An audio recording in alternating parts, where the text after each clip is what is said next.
बदलने की घोषणा कर दी है।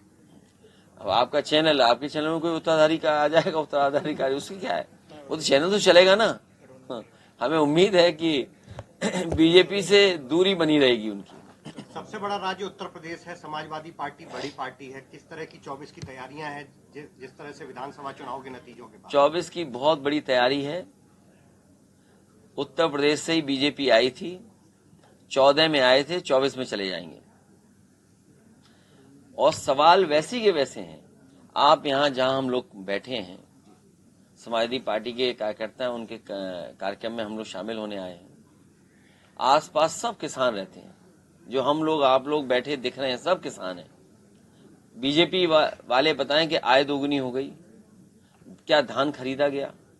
यहीं पास में 100 एकड़ में लगभग मंडी बन रही थी, जितना समाजवादियों ने बनाई उतनी ही बनी, उसके बाद मंडी नहीं बनी। सुना है यहाँ पर जमीन चिन्हित की जा रही है, नोटिफिकेशन हो रहा है कि कोई इंडस्ट्रियल हब बनेगा। अरे बीजेपी वालों, कब झूठ बोलना बंद करोगे?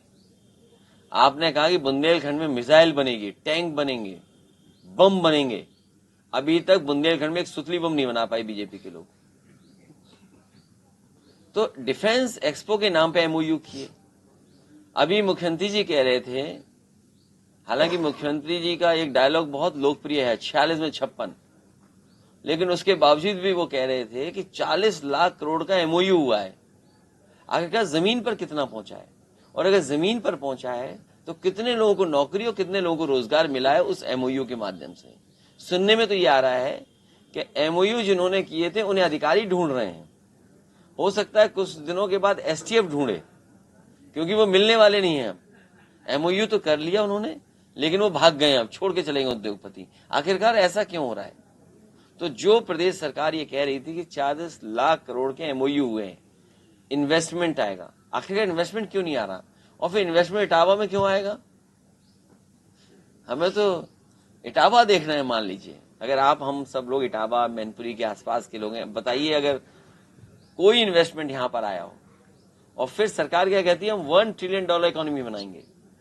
जिस सरकार की अर्थव्यवस्था चौपट हो, 60 से लेकर के 70% पैसा न खर्च कर पा रहे हो, गड्ढे न भर पा रहे हो, गरीब को अस्पताल में इलाज न दे पा रहे हो, वो क्या $1 ट्रिलियन इकोनॉमी बनाएंगे? $1 ट्रिलियन इकोनॉमी के लिए आपको पैसा खर्च करना पड़ेगा।